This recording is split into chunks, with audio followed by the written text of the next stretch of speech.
Well, g'day, Exponential Australia. It's so great to have you with us today as we continue our video conversations and podcasts with a variety of different Aussie Christian leaders right across the church who are invested in multiplication and wanting to see the church and the kingdom of God advance into our communities all around us. And today I am joined by Mike and Jenny Wardrop, all the way from Adelaide, Australia, who have just had some interesting news this morning, but I'll let them tell you that in a moment.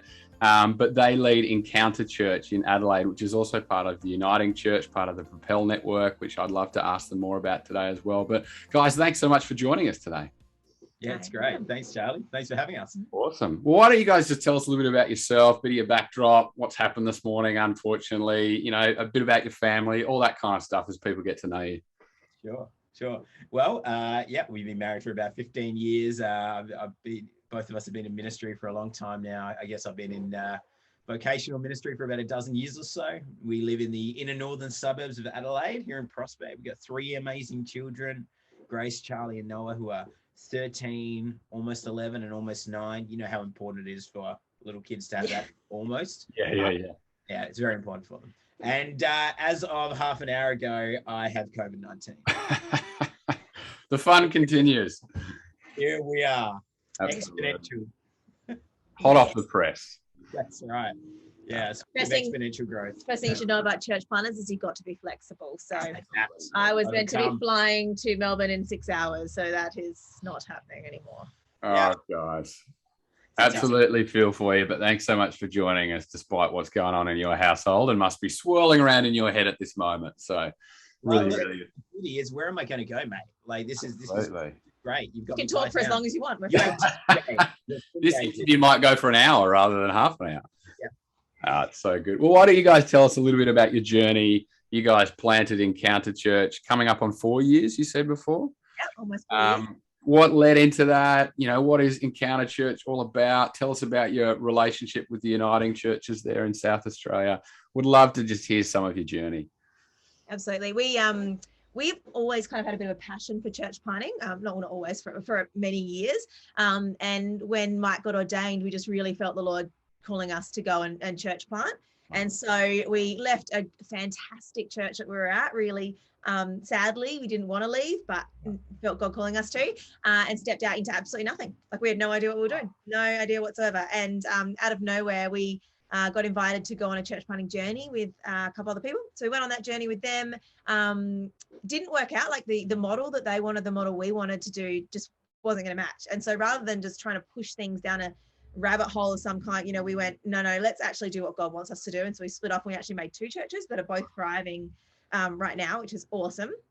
And then we went about doing, took some time to make sure that this is what God wanted and all that jazz. And then looked at a lot of different church planting models. So we looked at lots of different ways we could do it, went to every conference you can think of, read every book, prayed every prayer to kind of work out what it was, and decided that we're both people, like we love being, and we love developing teams and leaders. That's part of one of our passions. And so we thought, what we want to do is actually want to get a core team together. So the first thing we did is we gathered a core team of maybe 5-6 people, something like that. There were eight adults all together. Was there? Okay, cool. And gathered them, and we then kind of did lots of things you think of, like working out your mission and your goals, and who do we actually want to be before we start even going down this road. And then we went down the road of doing interest meetings and gathering a core group that could launch the church. And it took probably longer than we hoped, actually, Charlie. We probably did that for like a year and a bit, I reckon, year and a half almost. Yeah. And and then did a bunch of interest meetings, gathered a group of about 27 of us, I think it was. And almost 4 years ago, ran a big, large, what do you call it? Launch day service, I think. And then rocked up the next week to just our core team. It was great. And maybe a couple others. It wasn't quite that bad. No. I know that feeling, though. Definitely that opening service maybe raised the expectations just a little. Absolutely. We have lots of friends who love us. And no, we probably had about 40 we did people. It at 2 o'clock in the afternoon, so everyone was free. Yeah, great. Yeah, weren't competing with anyone, so. That's right. Yeah. That's right. I think we went back to our normal time. Wow. Yeah. Amazing. And tell me a bit about, like you kind of gave us a wonderful fast track just there, but like what was it the moment for you guys where you went, God, you are leading us to plant a church? It was a no turning back type moment where you went, as I speak to other planners, I often hear that where, there was a defining moment, maybe a season where they just went, Lord, you are leading us to be part of something that we feel horribly out of our depth for, Yeah. It was twofold for us, I think. The first was that, when we left our previous church journey, which we love very, very much, we didn't leave intending to plant. We left because we sensed the call of God out. Wow. We were just out. We didn't know what was next. We knew that I'd be vocationally in ministry, and we weren't sure exactly how that would look, but we would just stepped out. And it was shortly after that, as we were pursuing a whole bunch of different pathways, seeing where the Lord was, that the church planting idea came up, and it was brought to us by a couple of seasoned older couples. And when they talked to us about it and left, and it was just an idea at that point, I was almost in like anxiety attack mode. And Jenny was just looking at me. This is after they left. She's like, what is wrong with you? We haven't agreed to anything. We haven't said anything.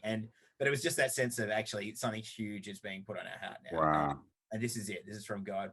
And when that didn't work out, and it took quite a bit of courage to, not just from us, but from the whole team to go, okay, we're going to Gwyneth Paltrow, Chris Martin, consciously uncouple.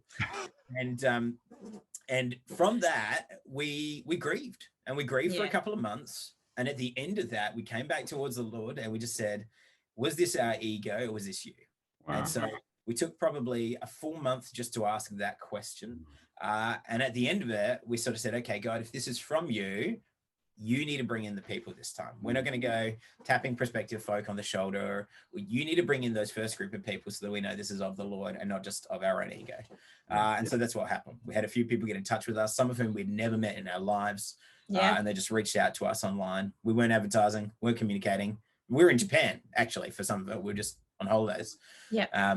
So we kind of forced God's hand. Classic, like, okay, well, if this battle is yours, Lord, then you fight it. We will obey, but you get it sorted for us. And I think the best thing about doing that has been like when trials come, when things happen in church planning, we've got that to fall back on and go, actually, no, God, you were in this. So if something's not happening, why isn't it? Because this is yours. And you always know it's God, but when it happens like that, you know that God's in it. Totally. And without making this a tooting our own horn thing, because of that, like we were just chatting before, Charlie, about how we're just getting asked to leave our building in a few weeks at the end of Easter, whenever this is released, but it'll be just after Easter. And for us, we've got a bunch of people we can call. We have ideas. But the first thing we need to do is go, no, put all that to the side. Okay, elders, staff, we're praying, we're fasting, let's go. That's happening today, let's go. And we were able to do that not because we're super spirit, but because God's done it before. And it just helps to build over time, builds that trust over time. That's so good, guys. And a question that comes to my mind as you guys are sharing, particularly around your ego. Like I think particularly in planting and of course in all sorts of ministry, sometimes we're forced as leaders to actually check our ego. And when we I think particularly for those who are setting out on the journey of planting, I've heard it said that you can choose to either be humble or be humiliated. And when it comes to planting, that can feel like a process that is very real. And I'm jumping the gun a little bit here, but just to ask, what would you say to someone who's sitting in that place of preparing to plant or thinking about planting or asking the Lord whether, planting is in their future, particularly as they're preparing their heart and as they're asking God, what are the things I can do to prepare internally so as to be humble and not be humiliated, but also some things can only be learnt from experience, right? Yeah. Sometimes you need to be humiliated in some ways to learn it. And, and I think that depends on who we are and our pridefulness, I guess. But look, I think, what would we say to one of them? I think for me, I'm a big bat on prayer and fasting.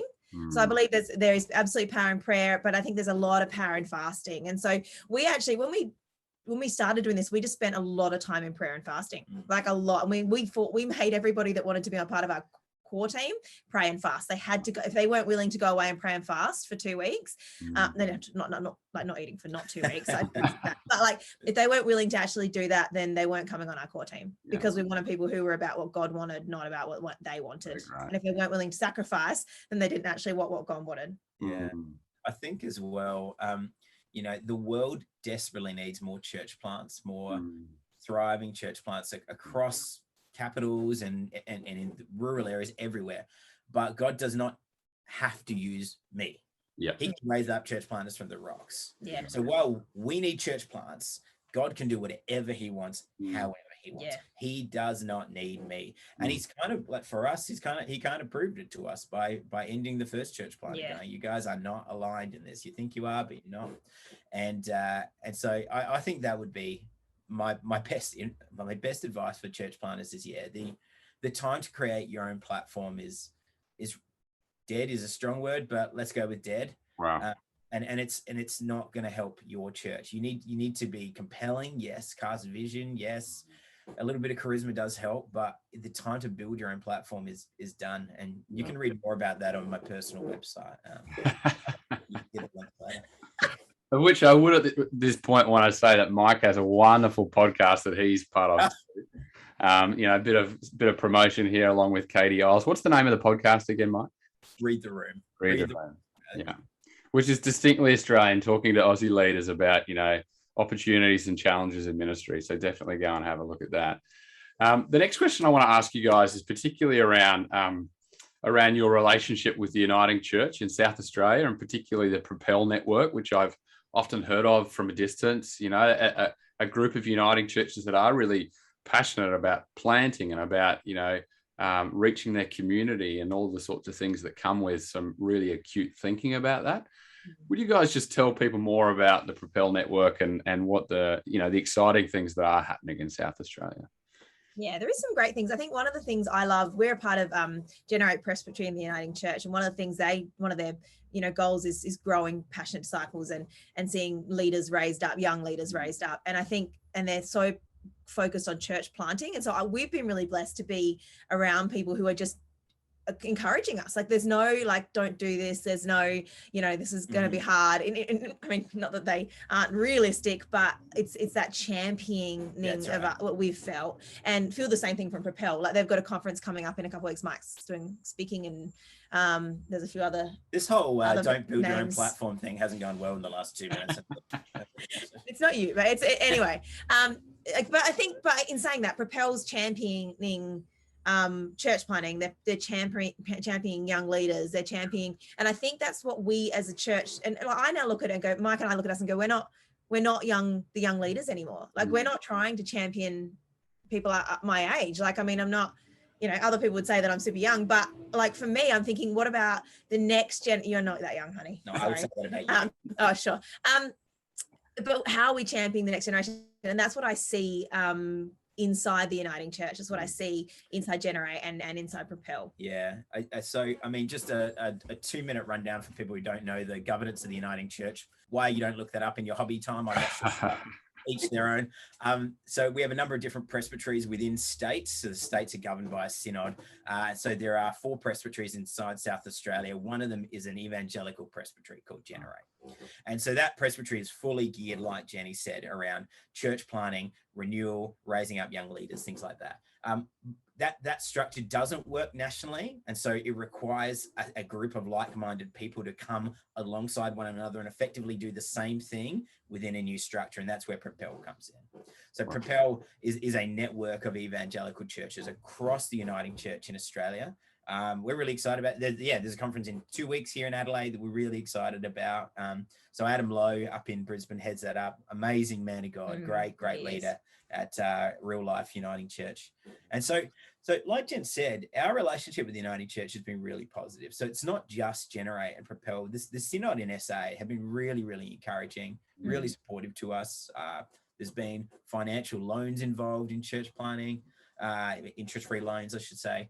And there's been quite a constant sense of, even obviously the Uniting Church is very broad in its theological diversity, But there's been a sense from a government point of view that even if we're not aligned theologically, we recognize the need for this missionally, and so we're behind you. Wow. And so that's powerful. It's not flawless by any means, but it is powerful.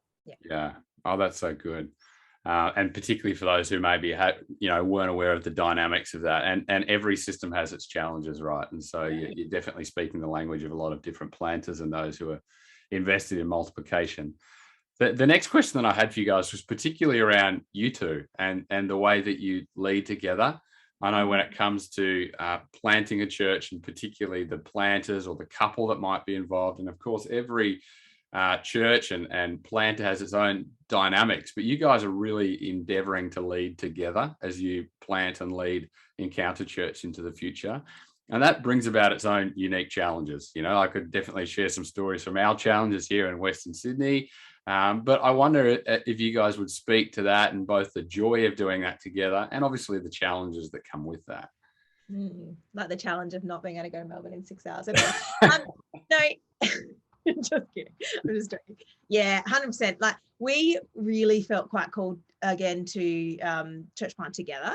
And so we had to work out, what does that actually mean? Because it's easy enough to say that, like you're going to do it. And I think in the first little while, you kind of, we personally butted heads because we were just doing everything. You're just kind of involved in everything. So we were just strong personalities. Oh, 100%. So we're going to butt heads. Yeah. And actually it's great. It actually brings out some gold. But I think, we were doing, when you start church planting, you kind of do everything. Like we were really blessed with a great core team and they did different areas, but you do kind of everything.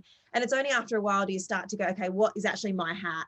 What is actually your hat? And I think one of the benefits of co-pastoring that we found is that we really have different strengths. Yeah. We do. And when we work so well together, we bounce off each other and bring the best out of each other. And so it's actually been, like I would say that, it's actually been really good for our marriage. Wow. It was super hard for a little while, don't get me wrong. And there's, elements of that when you're working, like if you work with your spouse, doesn't matter what industry you're in, Absolutely. You live with them, it's a lot of time together. But in general, like it's actually been really good for us because I think we've learned about our own strengths and how to use them together. So, yeah. I mean, there's that beautiful proverb, 27:17, that as iron sharpens iron, so one person sharpens another. The thing about iron sharpening iron is it makes sparks fly. So you kind of don't know it's working until you see the sparks fly. Yeah, good, Mike. So for us, some of the practical aspects, we both have the same job title. We are both lead pastor. For a bunch of practical reasons, I've been the one getting paid up to this point. We're just in the process of divesting that and splitting it exactly in two. So that's the next step for us. It's already been approved by our council, etc. But like Jen said, we have different strengths. And so one of my greatest strengths is in teaching, preaching, communication, which means I'm up the front more. I'm in front of a microphone more. I'm seen more, which means instinctively people put their trust in me. Whether that's credible or not is questionable, but that's instinctively where people put their trust, the person they see. Yeah. So on hosting on a Sunday, Jenny gets so annoyed at me all the time because I'm like, all right, you're hosting, let's go. And some days she'd rather not. But if she's not up in front of the people more often, that's where people can sometimes go, oh, it's really Mike's church and Jenny's helping. It only takes one pastor's wife comment for Jenny to realize, like, I need a host again next week. And so Jenny preaches and teaches too. That's just more of the balance of it. But the other thing is we've found it's stuff that we didn't know we were good at. For me, a little bit of that has come with sort of one-to-one pastoral care, which I'm okay at it, but there's almost a counseling aspect that I'm like, man, I'm better at that than I thought. That's great. Wow. So we need to spend some time, particularly with our young leaders who are working out their emotional intelligence and their giftings, drawing that out. For Jen, it's been high-level leadership. Wow. She is a top level leader. So she comes alongside and coaches and mentors our best leaders, our best pastors. I don't do that. I do very little of it.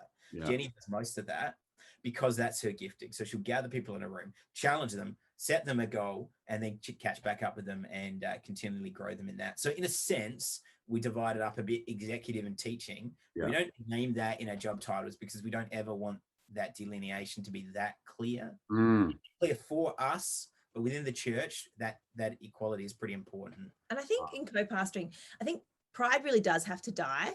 Yeah. Because for me, I'm like, well, maybe I should preach more because then people would see us as like equal co-pastors, whatever. And it's like, no, no, Jen, like if Mm. if that's what God's given him, why should he not be doing that? Like he should. I want to see God's kingdom known throughout the world, and that's not going to happen by me being up there every single Sunday preaching. Like, No. I don't want to take up. Like I don't want to not speak, because obviously God gives me words, and there's things like that, which is great, and I love to preach and teach. But I think we've got to die to what we want to do and look at what actually God wants to do, and that's when we see things actually flourish. Yeah. That's such a real yet encouraging word, guys. So I really, really appreciate it, as you guys have thought deeply about that. And that's so true. Like, ultimately what we want for the Aussie church is for God's kingdom to come and his will to be done. And even going back to what we're talking about with ego, sometimes some things need to die in order for that to really flourish. Absolutely. Every time I get a church planting wife, you're the pastor's wife, I die a little bit inside, but also my pride dies a little bit and goes, Yeah. over it. Like the flip side's there for me too. Like, Jen's so good at that, but the flip side's there to me too, because I think, like, oh man, shouldn't I be overseeing our highest level leaders, our staff, our coordinators? But not really. No, she's just better than me. And so that obedience commands a blessing. Yeah, and blessing comes with knowing your graces. Knowing your lane. That's awesome, guys. Hey, as we're nearing the end of our time, some more rapid fire questions that I'd love to hear from you briefly before I ask you one final question together. Your greatest influences when it's come to planting, like who have you guys lent in by way of example, literature, all that kind of stuff? Sure. Like probably the way we are building our church, John Tyson's probably the greatest example of the kind of church we're wanting to create, particularly around being both holding word and spirit really carefully, hand in hand, which can be difficult, but is a great joy. We very much want to be an urban church plant. So Keller and his work, Center Church, obviously is magnum opus. And apparently that's only the notes. There's a guy here in SA called Don Redden, who leads the City Light family of churches. He's been a phenomenal support to us on the ground, practically in that sense. And I guess the other guy is just Mark Sayers in terms of Christ and culture, and how do you engage and understand and interpret the culture to reach people of today. Yeah. And as we've gone about, we've had a couple of people that have really got alongside us, and that's been really helpful. So we just had Zoom meetings like once a month or once a fortnight with different leaders. So we originally started with meeting with Joel Cave, and we met with Sam DeMario and people like that. And they've been really championing us. And I think that's really important in the church planting journey. Like, you need to have other people who've done it before and give you really, really wise advice. Can I just say, any aspiring church plants, just reach out and ask these people. At the end of the Church of the City podcast, it says, if there's anything we can do for you, reach out. So I did. I was like, can I have a Zoom with John Tyson? I'm from Adelaide. I just played hard, really hard. And it worked. So, So good, guys. It's true. I think people are far more approachable than we think. Yeah. That's definitely been my situation as well. Greatest joys and greatest challenges of planting, as much as it's so hard to ask, short fire question, joys, challenges. I mean, the joys is absolutely seeing people come to know Jesus and grow in their faith. Like, we have two of our closest friends now gave their life to Jesus about 4 weeks into the church, and they're just on fire for Jesus. That's absolutely the joy. 100%. Seeing young leaders grow and be released, like, we absolutely love that. You mentioned conversion and seeing huge discipleship growth. That's massive. We baptized our daughter at the end of last year. That was just beautiful. We have a very, we try and eventize things wherever possible, not because we love events, but because we love invitation. That's right. That easy to create invitation to. So baptisms are an example of that. Greatest griefs and losses are anytime you lose people and it's not of the kingdom, that's painful. Yeah. So if they're just walking away because they're dealing with some emotional stuff and they're not willing to manage it, if they're, parable of the sower, the worst ones to me are the ones in the shallow soil, because they spring up and you get excited and you think they're being discipled, but they're not to the way you think they are. And that's probably my greatest grief, seeing those people walk away. And we just try and keep a really big open door pastorally. You want to add anything to that?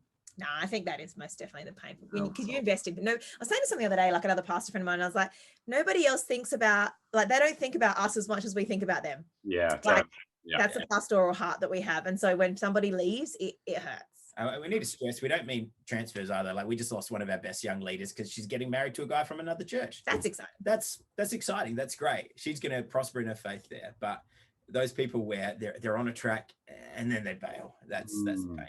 Yeah, well, thanks for that, guys.